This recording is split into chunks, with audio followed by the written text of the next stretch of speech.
Na aula de hoje, nós vamos estudar sobre cantinho de leitura em casa, a importância desse espaço no ambiente familiar que impacta positivamente na aprendizagem dos nossos alunos. A legislação do nosso país, ela já exige o cantinho de leitura nas nossas salas de aula. Inclusive, cantinho de leitura é um dos tópicos do programa Criança Alfabetizada, compromisso lançado recentemente pelo governo federal que visa garantir a alfabetização das crianças até o 2º ano. Mas e em casa, onde as crianças convivem a maior parte do tempo? É mesmo importante ter este cantinho de leitura? Nós vamos conversar sobre esta questão. Eu sou Marli Andrade, atuo há décadas na educação e aqui nesse canal nós compartilhamos experiências exitosas, sobretudo com relação ao incentivo à leitura. Afinal, a alfabetização ela não se dá pela escrita, a alfabetização se dá pela leitura. A escrita é uma consequência despertada pelo gosto pela leitura. Por isso eu já te convido para se inscrever nesse canal,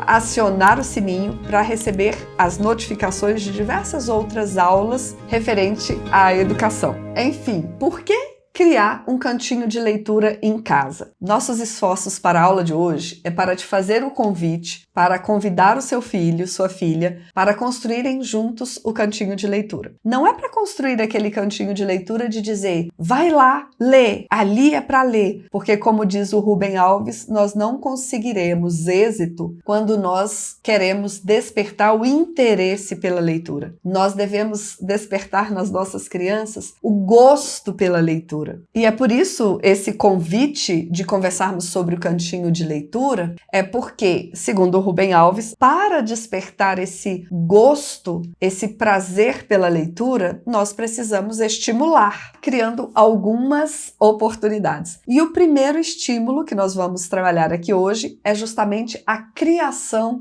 deste cantinho de leitura. E esse cantinho, ele precisa ser a cara da criança, ter o jeitinho dela, precisa se parecer com ela. A criação desse cantinho de leitura, ele vai primeiro criar uma agilidade. Vamos imaginar o seguinte, todo dia a criança chega e ela não tem um espaço exclusivo para ela guardar o material, sentar e fazer o para casa, por exemplo. Ou pelo menos já guardar o material. Essa criança, então, ela chega, um dia ela ela deixa o material na sala, outro dia na cozinha, outro dia no quarto, outro dia na varanda. Ela vai fazer o deverzinho de casa, vai fazer o para casa. Um dia ela faz na cozinha, outro dia ela faz no quarto, outro dia ela faz em outro lugar. Ela não terá agilidades mínimas, por exemplo. São questões quase imperceptíveis que vão fazer diferença na agilidade das respostas. Porque vamos fazer o contrário. Imagina a criança chegar, ter o cantinho dela, ela deixar o caderno dela lá naquele lugar, sempre naquele mesmo lugar, as coisas estão aqui. Aquela dificuldade, por exemplo, que aparecia num outro lugar, que era, eu preciso de uma régua, onde que está a régua, onde que está? Até que ela acha a regra. Até que ela encontre a régua, vai gerar um tanto de desconcentração, porque outras coisas vão chamar a atenção dela. Se ela estiver fazendo o para casa dela aqui tranquilamente, o que acontece? Ela pode até sem olhar pegar a régua aqui. Ter esses objetos na mão vai agilizar o processo dela. Por exemplo, ela está aqui trabalhando com a régua, de repente ela precisa de um pincel. Sem olhar, ela já vai aqui e já pega o pincel. Porque ela já tem na memória aquilo que tem aqui. Então ela precisa depois, está continuando o dever, ela precisa de uma tesoura, ela pega a tesoura. Ter esses materiais aqui em volta, aqui está o meu espaço com todos os meus materiais aqui, para mim vai facilitar a minha vida. Então, isso na segunda-feira, isso na terça, isso na quarta, isso na quinta, isso vai facilitar a agilidade do dever. Se as coisas estiverem espalhadas, de repente a pessoa pode até argumentar assim, não, mas todos os materiais estão na minha bolsinha, só abrir onde que tiver, vai tirar da bolsinha. Não é só isso. Outras coisas, porque o nosso cérebro, ele se adapta muito rapidamente e nos ajuda com mais facilidade quando estamos com os materiais mais perto. Quando nós mudamos de ambiente, ele vai ter que se adequar ao ambiente para depois se concentrar para fazer essa atividade. Então, quando nós estamos com todo o material aqui, assim como esse aqui é meu cantinho. Então, aqui, por exemplo, eu tenho os livros que eu estou usando mais nesta semana. Então, aqui eu já sei que eu estou usando mais. O que esse menino tem? A minha cabeça já sabe. O que esse menino tem? Aqui o Manifesto pela Educação.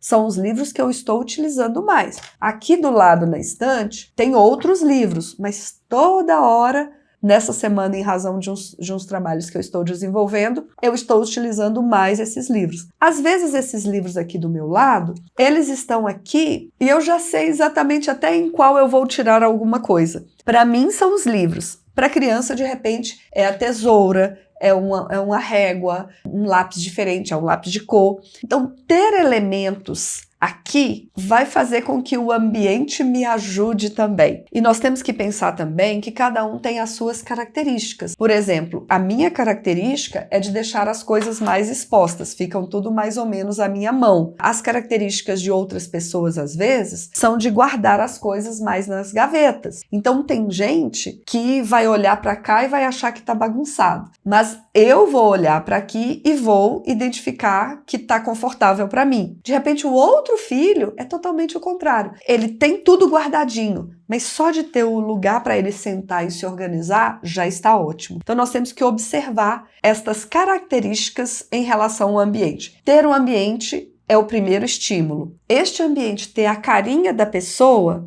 é o principal ponto dentro desse estímulo. Segundo estímulo, com relação ao cantinho de leitura, que está muito atrelado a essa questão de impressão da personalidade, são as nomenclaturas. Por exemplo, na BNCC, ela vai trazer o conceito de cantinhos nas escolas, principalmente na educação infantil. Cantinho das cores, cantinho dos brinquedos, cantinho da personalidade, que tem ali o espelho, cantinho da limpeza, que vai estar lá ali os espaços, um espaço para guardar os materiais pessoais. E tem também os cantinhos de leitura, mas tem também os escritórios. A BNCC ela vai trazer essa característica de conversar com as crianças para que a gente possa identificar o que elas gostam. Às vezes, a criança não vai gostar do cantinho de leitura, mas ela vai gostar de escritório. Por quê? Porque, de repente, os pais dela falam muito isso. Eu vou para o escritório, a hora que eu estou no escritório não pode ninguém me chamar. Então,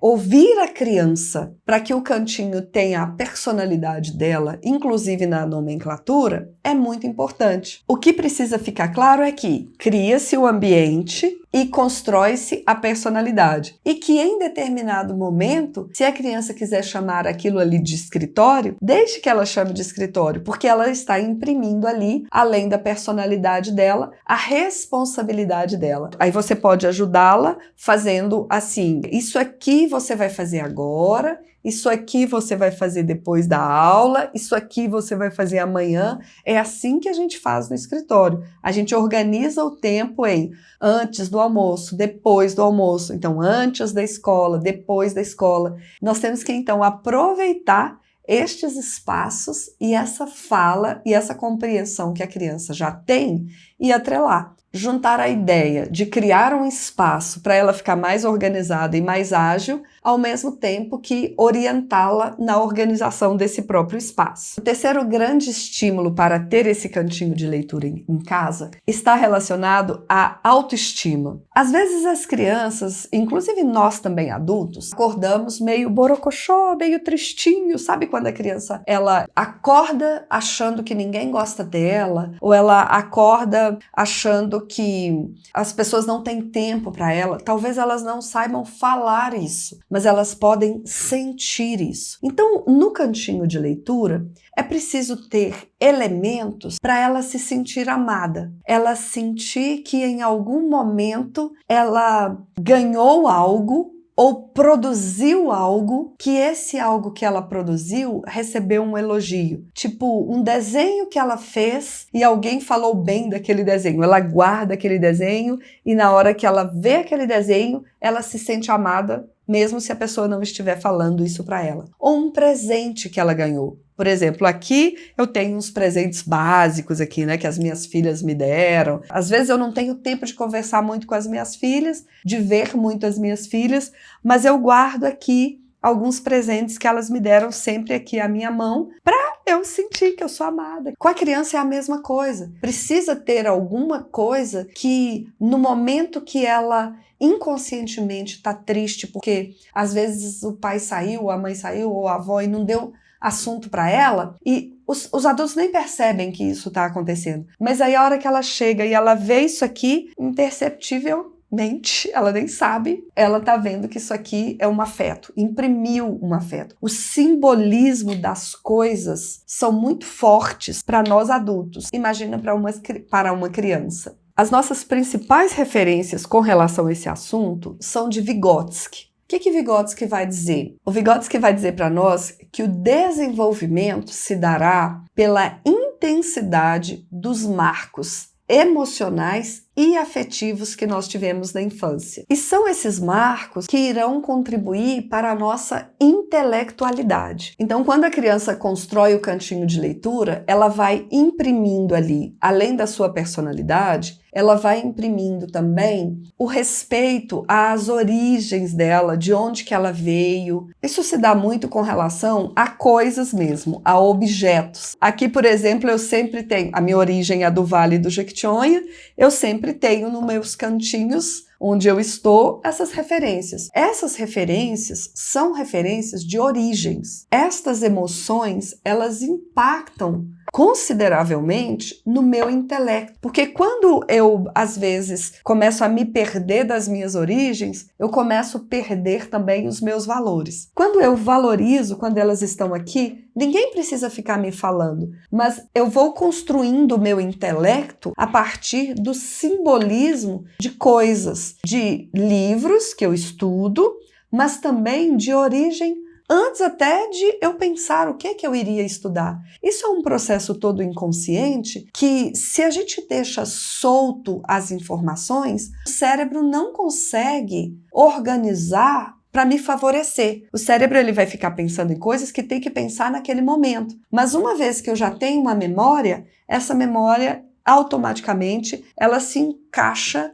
no momento que eu preciso. Então, naquele momento que eu estou precisando refazer os meus pensamentos com relação à minha origem, àquilo que vai me ajudar a tomar decisões referente a alguma questão que tem os valores de um lado e tem nada do outro, se eu não tiver essa referência, eu não me apego a esses valores. E isso tudo começa desde a infância. Isso não é da noite para o dia. As nossas preferências também, elas não acontecem da noite para o dia. Aqui a gente tem o computador, tem os papéis, tem livro. Aqui eu tenho uma pasta, tem papéis que eu posso guardar aqui dentro dessas pastas e tem cadernos. Tem os meus cadernos ali também. Então, o que eu gosto mais? Eu gosto mais de papéis que eu coloco na pasta, eu gosto mais de escrever ou eu gosto mais de digitar. Tem momentos que eu digito, tem momentos que são papéis que eu guardo, tem momentos que eu escrevo. Se eu não tiver essas opções de escolhas que parecem básicas, parecem banais, quando eu tiver que fazer uma escolha lá fora,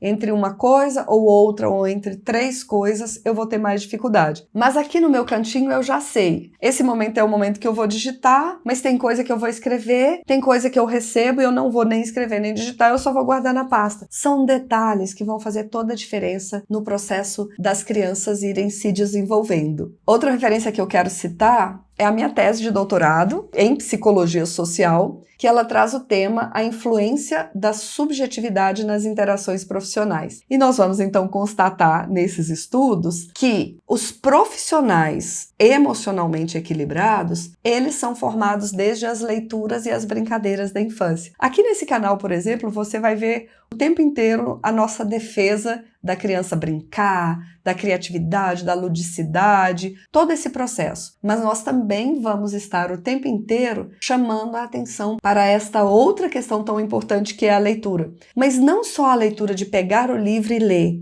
mas a leitura de mundo, a leitura de espaço. Então, o primeiro espaço que a criança vai ter só dela é o seu cantinho de leitura. Porque a sala de aula é de todos. A casa é de todos. O quarto é para dormir. Às vezes o cantinho de leitura está dentro do quarto, mas essa palavra leitura leitura, ela é muito forte. Então, quando você faz um cantinho de leitura, ou então quando você, por exemplo, como citamos, ela quer falar que é o escritório dela, mas o escritório é para ela ler, para ela ter livros, para ela ter um momento de leitura, a palavra livros e a palavra leitura é muito forte para o dia a dia dessa criança. Então, quando essa criança cresce nesse ambiente feliz, agradável, colorido, rico, de brincadeira e de leitura, ela, consequentemente, terá uma vida emocionalmente equilibrada e será um profissional emocionalmente equilibrado. Quando isso falta para ela, quando é uma criança que brinca pouco e tem pouco espaço para gostar da leitura, viajar na imaginação através dos livros, ela terá mais dificuldades lá na frente. Portanto, esse ambiente, criar um ambiente de leitura com a criança, e lembre-se que quando eu estou aqui falando criar um ambiente de leitura, de cantinho de leitura com a criança, é com a criança, não para a criança. Mesmo que você decida o lugar que seja um lugar ali que é mais seguro para ela, é mais claro, você percebe que ali é o ideal, mas tente conversar com a criança de dizer assim, vamos construir o seu cantinho de leitura? Já está imprimindo a personalidade. Esse poder de escolha já vai ajudar. Então, só nesse primeiro momento, já vai gerar uma emoção, já vai gerar uma relação de afetividade dela com aquele espaço, já vai trabalhar várias competências da BNCC, inclusive a de estética, porque ela já vai escolher como que ela vai organizar aquele espaço, vai ajudá-la a se tornar mais ágil, mais organizada. Um cérebro organizado, consequentemente, traz uma vida organizada. E, consequentemente, ela vai crescer com um equilíbrio emocional que vai ajudá-la na capacidade de produzir, na capacidade de se relacionar e vai contribuindo também para a escolha do seu projeto de vida. O projeto de vida ele não começa na fase adulta. O projeto de vida ele deve começar aqui na infância, nos seus lugares preferidos, das suas coisas preferidas, nos seus objetos preferidos, nas suas escolhas primárias. É nesse momento aqui que o projeto de vida começa a se desenhar. Não vamos deixar para o momento certo. O momento certo é desde que a criança começa a perceber que a vida dela tem valor, que a vida dela é importante e que tudo que ela está aprendendo é para alguma coisa. Ela não está aprendendo só para fazer a prova e passar de ano. Ela está aprendendo para fazer algo. E o que ela quer fazer com aquilo que ela está aprendendo? Então, se ela está desorganizada nos momentos que ela está fazendo ali o seu dever de casa ou não tira um espaço para poder fazer uma leitura agradável ou estar conectada com as coisas que ela gosta, ela não vai ter essa percepção de projeto de vida. Mas quando ela senta, se organiza, a mente vai se ampliando em razão daquela organização e ela já está, portanto, construindo o seu projeto de vida. Se você já tem cantinho de leitura na sua sala de aula, ou se você já tem cantinho de leitura aí na sua casa, conte para nós aqui nos comentários os benefícios que você percebe de ter esse cantinho de leitura. Comente, conte para nós, porque o seu cantinho de leitura é aqui na Escola do Educador. Então já curte esse vídeo, compartilha com os amigos, compartilha na sua escola, para que nós possamos criar o maior número de cantinhos de leitura, impactando consideravelmente nos resultados de aprendizagem das nossas crianças o mais rápido possível. Sempre através da leitura. A escrita é uma consequência da leitura. Jamais se esqueçam disso. Vamos incentivar a leitura e vamos construir cantinhos de leitura para as crianças e para nós. Continue por aqui estudando conosco, inclusive as aulas que nós sugerimos aqui na tela, e nos vemos na próxima segunda. Tchau, tchau. Um abraço.